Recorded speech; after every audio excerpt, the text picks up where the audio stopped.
ಸ್ನೇಹಿತರೆ ನಮಸ್ಕಾರ. ಡಾಕ್ಟರ್ ಸಿದ್ದು ಅವರು ಕೆಕೆ ನ್ಯೂಸ್ ಕನ್ನಡ ಚಾನಲ್ ಅಂತ ಒಂದು ಒಳ್ಳೆ ಯೂಟ್ಯೂಬ್ ಚಾನಲ್ ಅವರು ಓಪನ್ ಮಾಡಿದ್ದಾರೆ. ಆ ಯೂಟ್ಯೂಬ್ ಚಾನಲ್ನ ವಿಶೇಷತೆ ಅಂತ ಹೇಳಿದ್ರೆ ಅದರಲ್ಲಿ ಕೇವಲ ಸಣ್ಣ ಮಕ್ಕಳು ದೊಡ್ಡವರು ಯಾವುದೇ ಒಂದು ವಯಸ್ಸಿನ ಅಂತರ ಇಲ್ಲದೆ ಹೆಚ್ಚು ನಮ್ಮ ಕನ್ನಡಕ್ಕೆ ಸಂಬಂಧಪಟ್ಟಿರುವಂತಹ ಕರೆಂಟ್ ಅಫೇರ್ಸ್ ಎಲ್ಲ ಮಾಹಿತಿ ಸಿಗ್ತಾ ಇದೆ.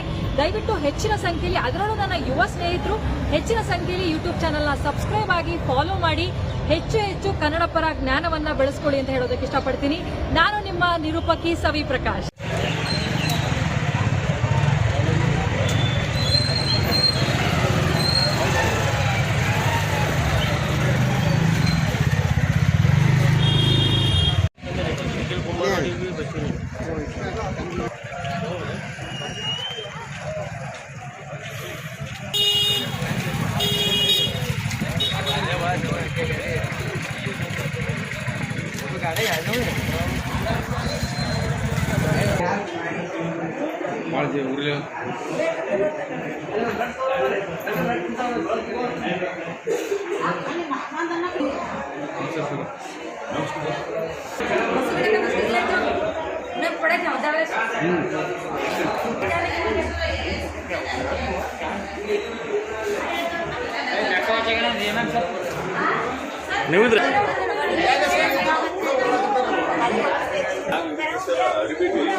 अंदर कैसा है